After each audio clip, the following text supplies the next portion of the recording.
So, Joseph, you said at the start that you're going to be taking the IEC to court. Can you just give a bit more explanation about that? Because I understand that you are registered with the IEC. The IEC has confirmed to me that you are registered with them.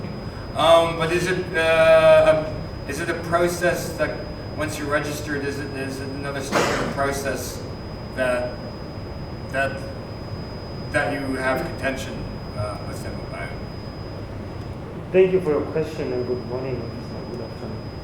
I think it's quite clear that there are timelines and deadlines that are put forward. So we'll be challenging those timelines in terms of submitting the signatures in terms of the IEC guidelines.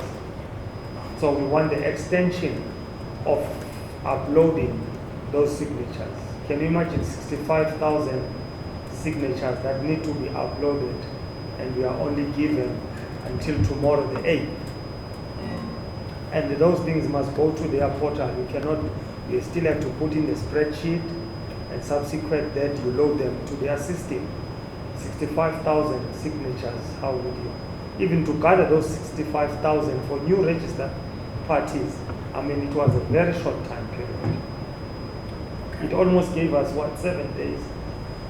Only a week to gather 65,000 signatures. So they gave you a week after you initially registered. Is that what happened? So you registered a week ago. We were given the official certificate on the 5th of March. Oh, so just 2 days ago. But you initially registered last week. Is that correct? We were given the confirmation of the registration a week or 2 weeks before. Yes. Then Comrade Chris can also add. Good to meet you. I'm intimately involved, so I know the nuances. The important part here is we're not challenging the regulations themselves or the processes themselves. We are challenging the administrative process. That process, I can make a very simple example to everybody here. To enter an ID number into a computer, a typical person, a fast typer, to double check himself will take about half a minute. So one can say 2 signatures per minute. Now you can make your calculations. To enter 65,000 signatures is a big job. Now your question, if I know you correctly, would be, is it not that we registered late? That's why we have the problem. Not at all, and that's why our court challenge is not based on that, on the fact that the regulations exist. Our issue is with the fact that only last week, on Thursday last week, which was the 28th, we were in a workshop, myself and Mr. Manyati here, and that was the first time we were told of this cumbersome process. It's highly cumbersome. To give you an idea, myself, I was registered as our single person that must enter this onto the online platform. It took me all weekend to be able to just get into it. I mean, I regard myself as technically fairly astute. So it's a very difficult process. I believe our prospects, as my comrades will know, is very good at the High Court to interdict this because it's highly unreasonable. Second important nuance is the fact that the parties who are already inside, who are already on the ballot, don't have to do it. So it's only the new coming parties. So if one looks at international best practice, it means that the current governing party, but also the other parties, are putting up barriers to democracy. So what we are doing, and you'll see it in our media release, which we'll give to you afterwards, is we are saying if the IEC fails to change these deadlines, the elections will not be free. Thank you. Okay, thanks for that. Thank you. Good afternoon, Sabukela Malamuti. Mr. Matunjwa, from which media? Yes, from Hope Alive Online Radio. Mr. Matunjwa, don't you think that it is a little too late for the Labour Party to be taking this matter to the High Court, considering that the likes of Rivonia Circle as well as Rise and Zanzi tried the same process to have this interdiction? And in addition to that, you've got new coming parties that have complained, but that have made that submission to the IEC. Thank you. I'll ask Comrade Christian to. Yes, thank you. We considered all of that. You'll see if you see our court papers, which I believe is a matter of public record by now, that we actually refer to those other cases and the outcomes. The challenge with those is, as I anticipated Ed would ask me, is that they were challenging the fact of the time period since the registration, which is not a valid legal point. What is valid, however, is to challenge the administrative process. Secondly, you say that they've complied. They have not. Nobody has complied. The deadline is only tomorrow. Now we can all imagine, very important point, no election, these amendments came in 2023, last year. The previous election was in 2019. So this was never tested. Some tender got the contract to develop this online platform. What do you think of the chances that it will crash tomorrow? It will probably crash tomorrow. So let's be honest with each other. It's highly prejudicial to all of us. A lot is at stake, and what they're doing is simply unfair. Thank you. My name is Ms. Chava from Jacaranda FM. I think the first few questions covered me for the most part. What I just wanted to get clarity on is the sentiment around the fact that there's been concerns raised about challenges to the current IEC timetable, that it may cause disruptions to the actual election itself taking place, which would ultimately result in what you're saying, which is an unfair election, or even that the election process is delayed in itself. Are you not concerned that perhaps it may be perceived upon this newly formed party that in fact all they're doing is delaying the act of democracy, which is an election in May, as proclaimed by the president? Yeah, no, I hear you.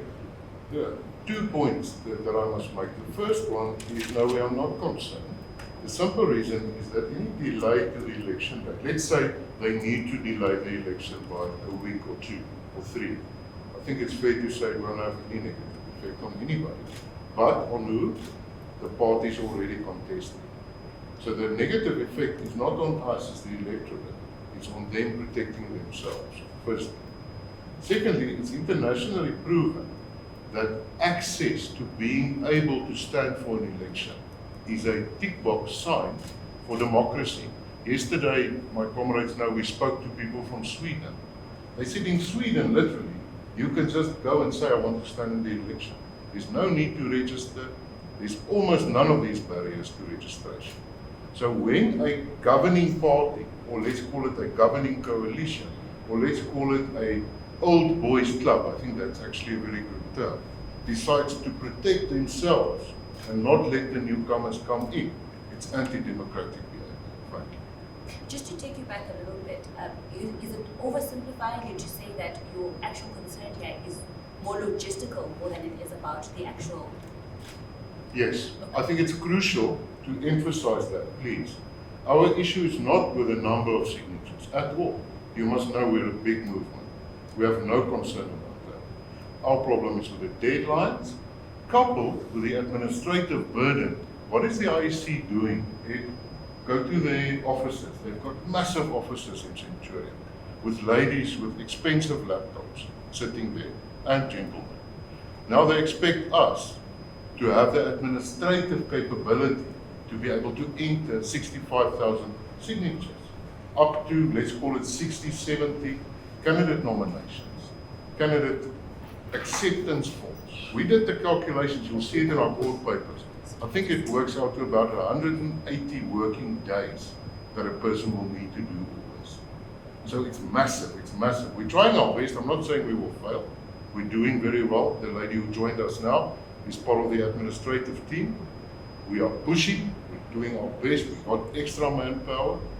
So we try, but still we say this is unfair, and that's why we are challenging.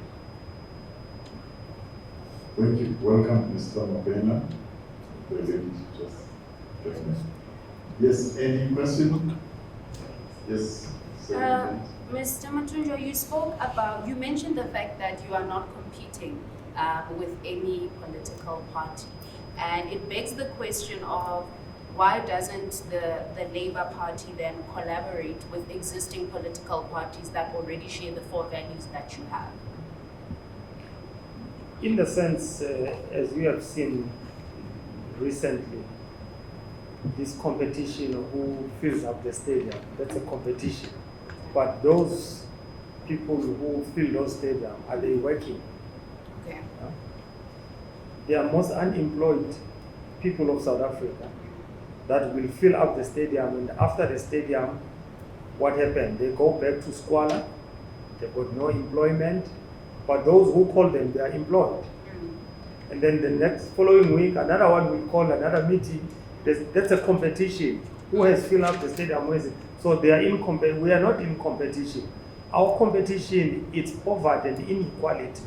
How to change the lives of those people who had just this instant joy for few hours, giving some food for that particular space for particular time, and after then they go back to their spaces of hunger. That's why we are saying we are not in competition with anyone. Our competition is inequality in South Africa. Does that mean that you are open to coalition? Are you open to talking to organizations such as the Moonshot Pact, perhaps? We were saying like-minded organizations with same ethics, same moral values. Yes, we will engage with them. Can I go back to the lady? Yeah, I come back to the lady.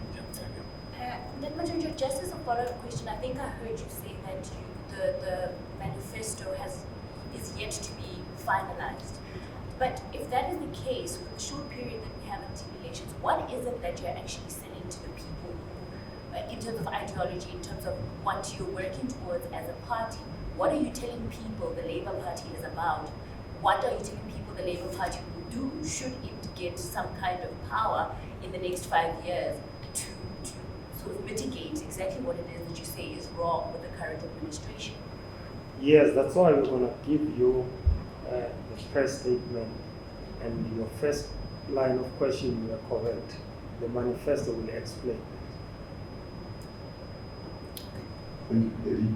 Sorry, so I just want to understand, Chris or Joseph, if you don't make this signature deadline by, I don't know, 5 p.m. tomorrow or something like that, has the IEC signaled then that you won't be able to be on the voters roll? Is that the case? Yes. Yeah, that's Okay. So as you said initially, it's a 2-step process. So you get registered for us now, and then you must comply with showing support. And the good argument they have, and when you do your research, journalists, you'll find their argument is the proliferation of trade unions, not trade unions parties, political parties. So they're making the good point, and I agree with that point, that we have too many political parties in South Africa. However, just like in any regulation of any government institution, one cannot set unfair limits or unfair deadlines to a process if your reason for it is. The reason is, we fully agree as the Labour Party, there shouldn't be many little small parties. That's why our attempt in any way, it's not to be a little party. I don't think we will be a little party. But to be given such a short time, such a short period of time, to comply with these regulations, we feel is objectively unfair. Is there a minimum number of signatures that you have to Yes. produce? What is that minimum? The minimum we worked it out if you want to contest all elections is just under 62,000. Just under 60. We And you have 65,000. Our aim is for 65. Obviously, one must be careful. This system is so cleverly designed that if you enter ID number of a person, for instance, that's deceased, or somebody miswrote it, or one of our administrators misreads it, it automatically rejects it. So let's say you have a rejection rate of 10%, then you must build fat into your target. So that's why we said, let's aim for 65,000. Same with candidate nominations. I don't know if you're aware, but let's say a party just nominates 3 candidates, and they're lucky in the election and they get 5 seats in the National Assembly. Those other 2 seats, can you believe it, are forfeited. So if you don't have your paperwork in place, your administrative systems in place to at least perhaps have 10. That if you get 4, those 4 are in and the others are on the bench. You've got a Can I ask who's going to be your number one candidate? Joseph, is it going to be you? No. The convention will decide. Convention will decide. Yes. Yeah, Liram Kidan from the Business Day. Are you going to conduct elections nationally, like in all 9 provinces, or are there specific provinces that you are targeting where you feel that your support base is mostly entrenched? We're currently targeting all provinces and national. That's why we are going to court to give us a space in terms of capturing those numbers or those names, IDs. Yes, yes. Good morning, everyone. I'm Urami Livia. I'm with my fellow lady here. I have a question. How is the Labour Party planning to involve the youth of South Africa, and what are your policies regarding the youth, seeing that they form majority of the people who are unemployed?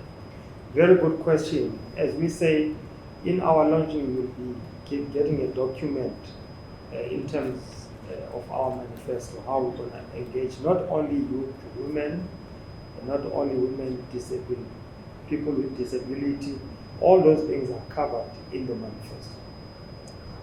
Are you all covered? One last right in the jury? All right. So there is a biblical element in what you mentioned earlier. You quoted a couple of scriptures. Considering how diverse the electorate is, how does the Labour Party aim to appeal to the electorate so that they can attract more voters, even if they are not Christian or even if they don't form part of the labour market at this point in time? I think that's why in our press statement there is a line that says that we are aware that we are a secular state. So secular state, you understand, Yeah. it's Yeah. all inclusive. Okay. So we are not going to create an organization that is religiously based, but the organization, we believe that God is the creator of universe, and there is no other God beside him. Okay, thank you very much for coming. I think you will join us for the female line. Thank you very much. Thank you. Thank you. Thank you, most appreciated.